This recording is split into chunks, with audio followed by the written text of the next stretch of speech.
Hello, and thanks for slipping some time with me today. We're going to finally get to starting this car after 12 long years of getting it together, taking completely apart, I should say, and then putting it together to make it 100% new looking. I got some videos on that, what I did to it, but basically took everything apart and dismantled every piece of it, and then put it back together like it was new, making it better than new, enhancing a few things. And again, I talk about that on some previous videos, so I won't get into that. And I'll probably do a future video as well once it's all kind of ready to go and we're driving it, and take a little closer look at everything I've done and what it looks for. But today we're going to do that first start. And to get it ready for the first start, because it's been sitting so long, it was all apart, including the head was off the engine, etc. I not only did all the fluids, I put some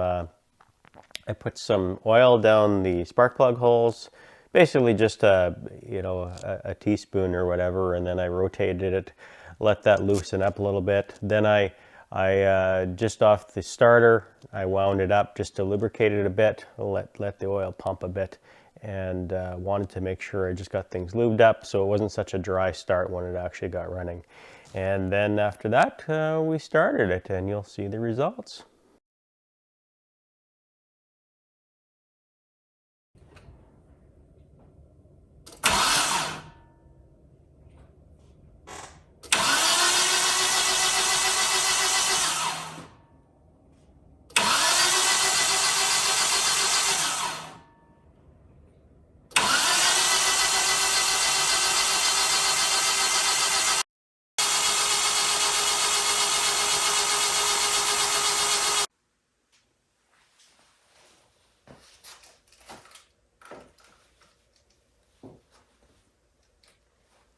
Okay, finally going to start this after 12 years. I don't know when it was ever started before that because it came in pieces, and redoing the entire car.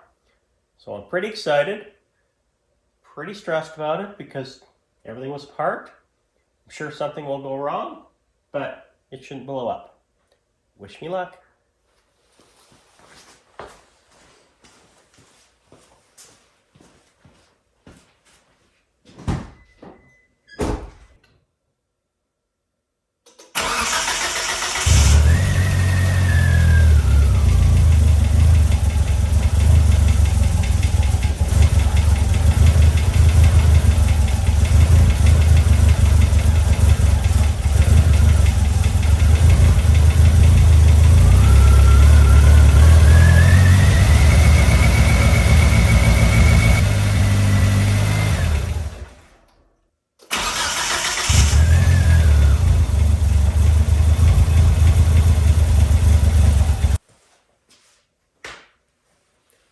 That was awesome.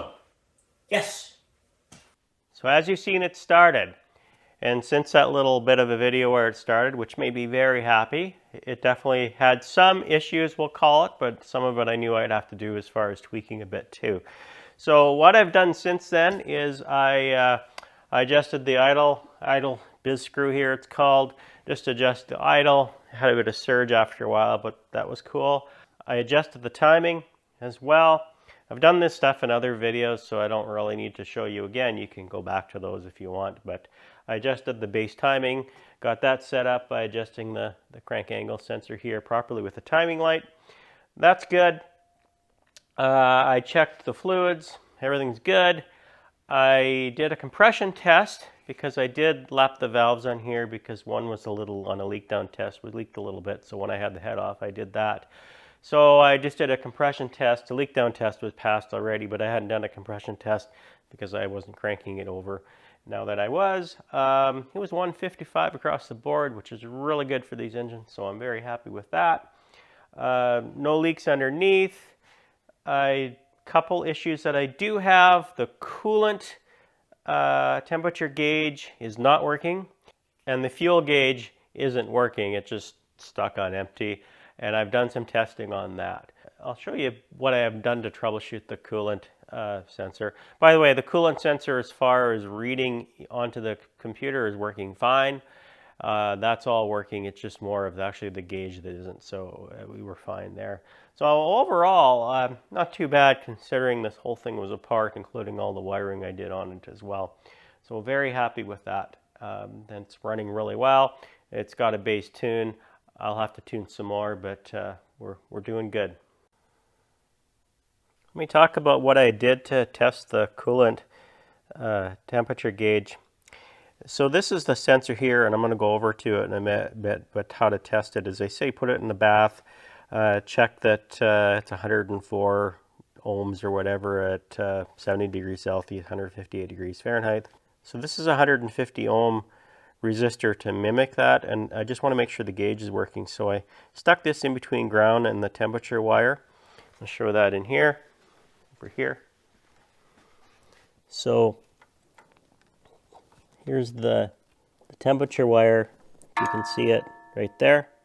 I pulled I'll get to why I pulled the spade connector off in a second, but I basically connected that like that and then to ground.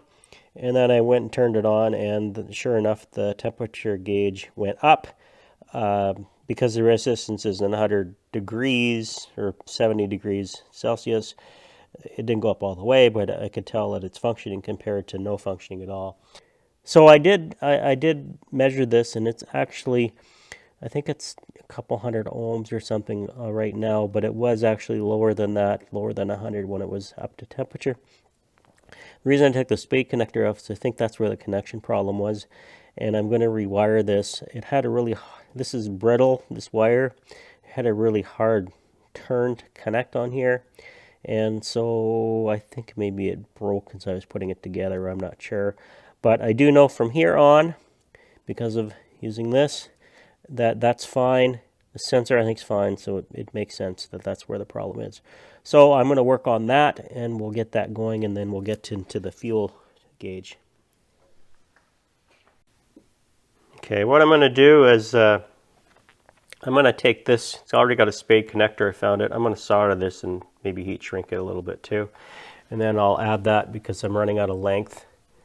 If I can get that wire. I'm running out of length in that wire a little bit, so it'll extend it, and I'll do it up nice. I could show you all the soldering, but I think you've seen soldering before, and I'll just show you the final result and if it's working. Okay, I'll start and turn the key on and see if it goes up. So the fact that it's moving is a bonus because it wasn't even moving before.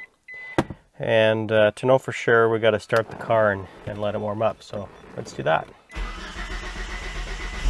There we go. Okay, we'll let it warm up and get back to you here.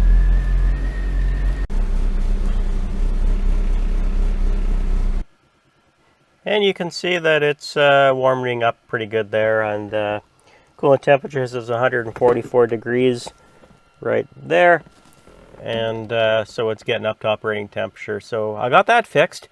Now we got to get on to that fuel gauge that stays on empty right now. So for the fuel gauge, this is what they tell you to do here. This is all-wheel drive. Point F being the highest point and point E being the lowest point.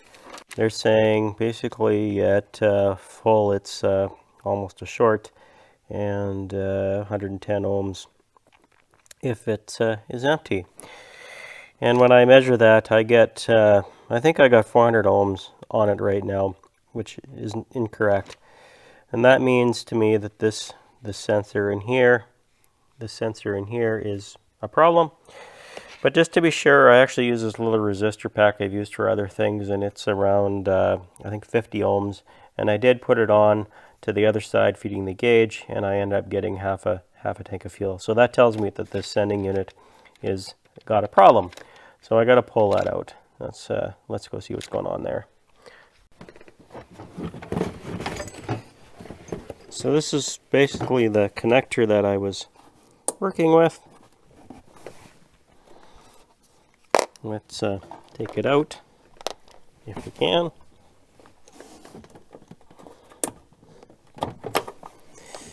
We take it out, and measuring between these two pins, like I said, I got 400 ohms or something, so that's not right. And then I I just basically shorted out the two, or not, put that resistor in the 2 pins on this side, and then turned the key on and seen that the gauge was going to half full, I think it was, when I put the 50 ohm resistor in. So I need to take this apart and we'll see what's going on.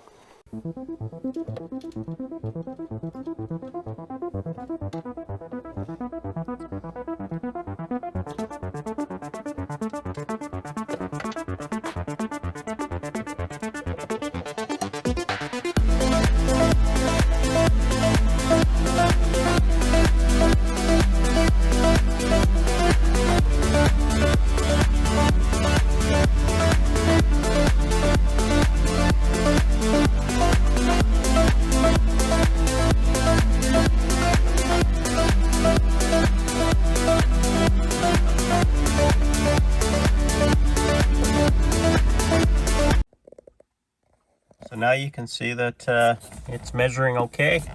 So we've got that fixed up. What I had to do, I should have showed you, but what I had to do was take apart the sending unit. It was a little corroded, I think, in where it was trying to ground out, and fix that up, and we're good to go. To show you how authentic I am on this car, that I'm actually using this strip caulk. For those of you that have taken this apart before, there's actually this stuff that's for putting this plate back on, just to seal it up a little bit. So I actually have this stuff, which goes in that plate, and then it seals up around here. And we have it on. And I also pressure test. Basically, I turn the fuel pressure regulator up as high as it can go, which in this case is about 100 psi. And I check things like this for if there's any leaks on the connections, as well as up in the front. Up here, there's a regulator that I basically turn up to 80 psi in here, and then I just check if there's any leaks. And there wasn't, so I'm good there. Just a bit on that fuel sender unit that reads how much fuel you got and what happened there. It from sitting, the connection got corroded on where it's kind of a bit of a weird potentiometer if you ever take it apart.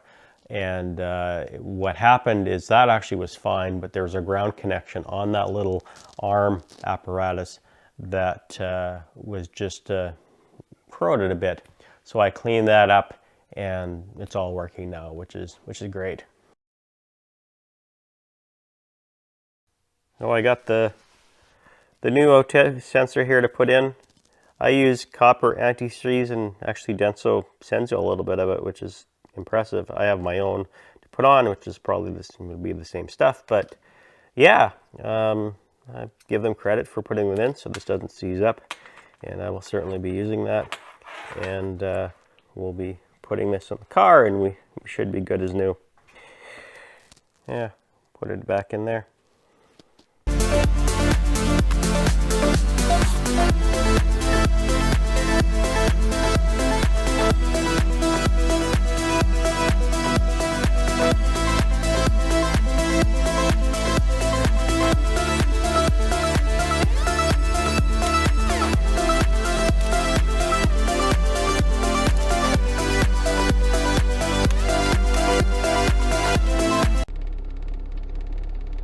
Just going to show you a bit of the log here.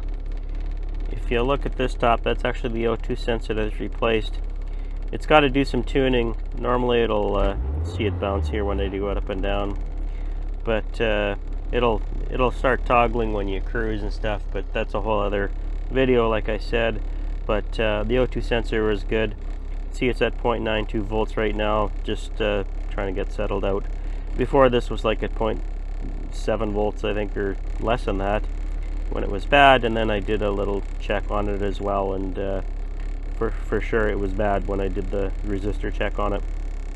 We are good to go on this. You can see a lot of the parameters here. I won't get into them all in detail of what I'm logging, but you can see where, you know, that is being logged over here. There's the front O2 that you can see up here. and timing, pressure sensor, which you can see in boost. You can see it change a little bit. That just got vacuum right now, obviously. See if we got, I think we got a starter box in this. There we go. You can see that a little bit, how that built up. And things are going along really good. The coolant temperature is up at 775. You can see how that's fixed on there too. This was always good on this sensor because this is not the gauge sensor, and it was always good anyway, and it's what the computer uses. It was just the gauge that needed fixed, and no problem. Fuel gauge is working. So we are in pretty good shape to get this car on the road.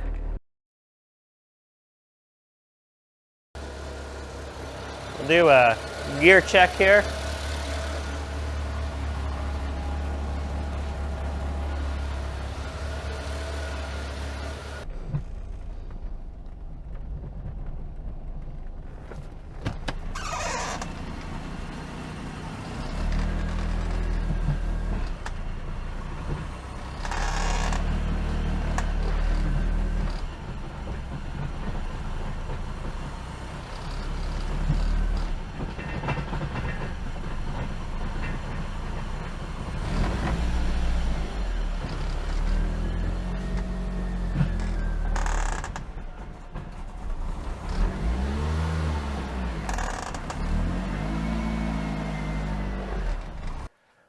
So there it was, the first start. Things are running good.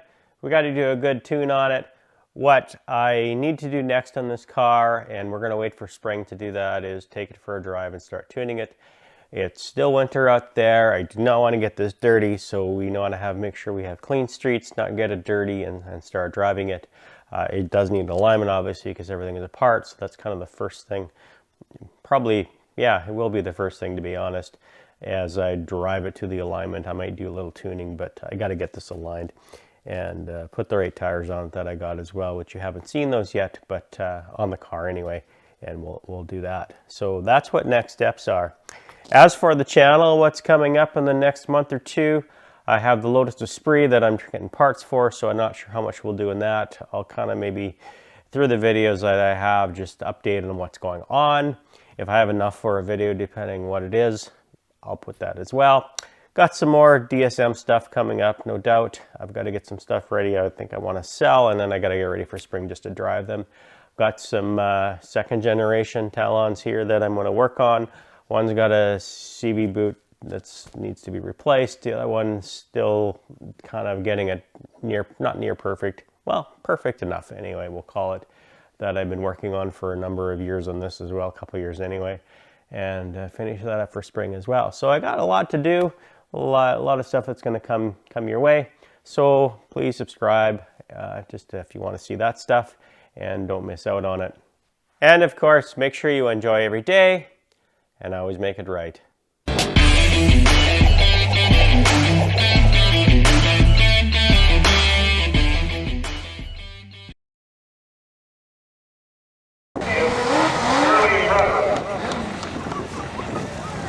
Going up against one of our quick little scooters, that's Derek Brinkman, 750.